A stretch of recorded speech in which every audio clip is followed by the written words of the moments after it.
It's the Real News Network. I'm Sharmini Pires coming to you from Baltimore. A growing movement in the U.S. Congress is working to stop U.S. support for Saudi Arabia's war in Yemen. Last week, 4 U.S. representatives, 2 Democrats, Ro Khanna from California and Mark Pocan from Wisconsin, and 2 Republicans, Thomas Mazie of Kentucky and Walter Jones of North Carolina, introduced House Resolution 81, which would evoke the War Powers Act to end U.S. involvement in the civil war in Yemen. The resolution is expected to come up for a vote on October 9th.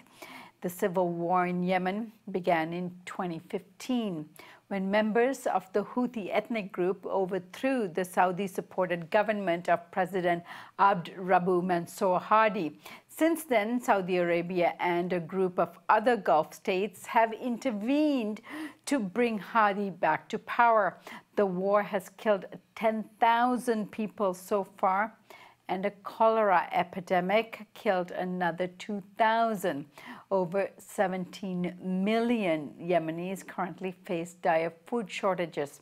Joining us to discuss this effort to withdraw U.S. support for the war in Yemen is Colonel Larry Wilkerson. Larry is a retired United States Army soldier and former Chief of Staff to the United States Secretary of State Colin Powell. Larry, good to have you back. Good to be with you, Sharmini. Larry, House Resolution 81 is a very important measure. Tell us about the significance of it in relation to Yemen. Sharmini, first let me say I want to applaud those Republicans who have finally seen national security interests as overriding their personal political interests, and in some cases even wider interests, that national security ought to trump. Walt Jones, of course, from North Carolina, has always been a staunch advocate of things sane and sober. But some of these other people are showing that Republicans can cross the aisle. Indeed, Democrats can cross the aisle. And we can work on issues in a bipartisan way, issues that are serious, really serious. And this one is. As you pointed out, this is the worst humanitarian disaster since World War II. People are dying left and right, young people, middle age, whatever you want to say, of cholera. They're dying of starvation. And we have things like the Saudis, for example, using our precision-guided munitions and possibly even our intelligence and AWACS control, and certainly our refueling aircraft, doing such things as bombing the portside cranes that offload food and water. Now they can't offload food and water because the Saudis bombed those cranes.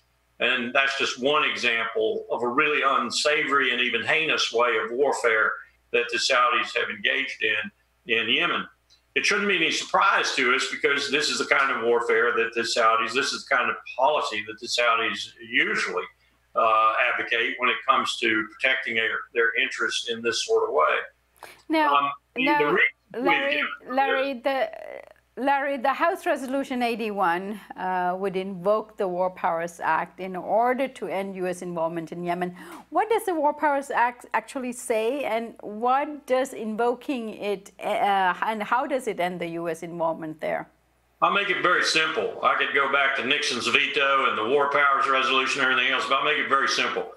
The Congress is trying to use the War Powers Resolution to reassert its Article 2, Section 8 constitutional war power, which it has abdicated ever since Harry Truman declared that there would be a U.S. response to the North Korean invasion of South Korea in 1950.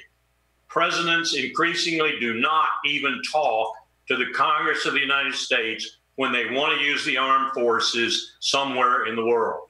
They do not even discuss it with the Congress. President Obama didn't even mention Libya before he began to drop bombs. So this is an effort by what has been a very cowardly Congress to resume its power under Article 2, Section 8 of the Constitution. Exclusive power, I might add, except for an emergency where the enemy is on the beach. The president does not have a war power unless it is such an emergency. So this Congress, these people in this Congress are trying to get a majority in the Congress to recognize that. Right. So let's discuss, why has the U.S. been involved in Yemen? What strategic interest is the U.S. pursuing there? It says it wants, and I've heard this all last week, it says it wants to go after al-Qaeda in the Arabian Peninsula.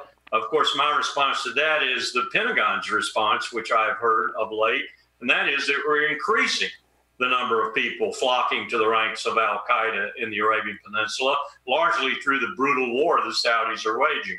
But that's the first thing we're trying to do. The second thing we're trying to do, of course, is to support, our noses held carefully, our ally, Saudi Arabia, that country that President Trump visited first and regaled the monarchs of. You will remember that ostentatious display, I'm sure, in their efforts to secure their borders. Efforts that are increasingly incompetent to the extent that they're causing casualties well beyond what's necessitated by even a reasonable war effort, if it were reasonable. So these reasons don't hold a lot of water to me. They shouldn't hold a lot of water to anyone in Congress. We are abusing the original authorization for use of military force granted after 9/11. We have been abusing it majorly ever since. And the Congress has simply stepped in and said, enough, enough, enough. We're going to stop this. And I hope they do. Right. And Larry, this resolution, though, does not stop support for Saudi Arabia's battle against al-Qaeda in the Arabian Peninsula and against the Islamic State.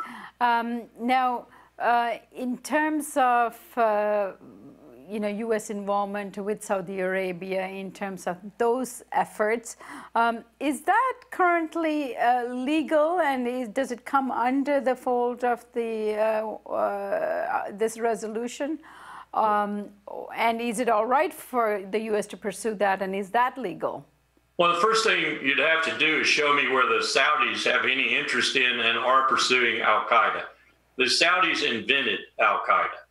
Not necessarily the Saudi government, although there's some really strong suspicion there, but the Saudi monarchy, the Saudi support for the Wahhabists, the Saudi support for the madrasas around the world and so forth, and other things have indicated very, very powerfully to me that the Saudis are as responsible for al-Qaeda as any other state actor on the face of the earth.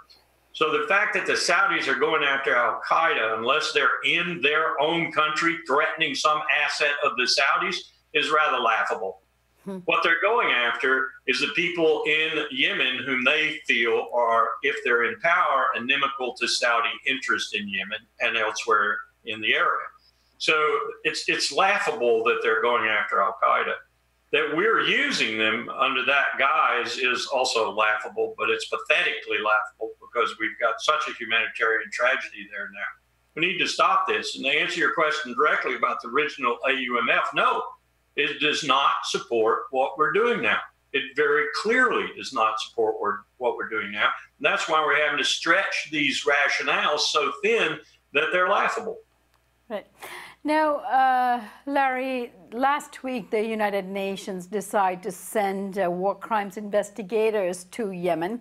There have been many reports so far about Saudi atrocities being committed in Yemen. Human Rights Watch and others have put out some excellent reports. Do you think an official investigation into war crimes, if confirmed, in fact, it's still going through a process at the UN, will impress on the Trump administration to stop U.S. support for Saudi Arabia, at least in Yemen? I doubt it. It'll have to be more visceral national security interest or gut instinct on the part of the tweeting president before that'll happen. And I call your attention to the fact that the International Criminal Court has, in fact, found war crimes in Afghanistan, war crimes that might pale beside those in Yemen, but nonetheless war crimes. And they have three parties in that country guilty of those war crimes. One is the Taliban, another is the Afghan national government, and the other is the United States. And I will lay you a bet right now that the United States and possibly even those other two parties will never come before the International Criminal Court of Justice. It's all about power, Sharmini. International law is all about power. As Mao Zedong said, it comes out of the barrel of a gun. and the United States has, at least for now, the biggest gun. Larry, I thank you so much for joining us today. Thank you. And thank you for joining us here on the Real News Network.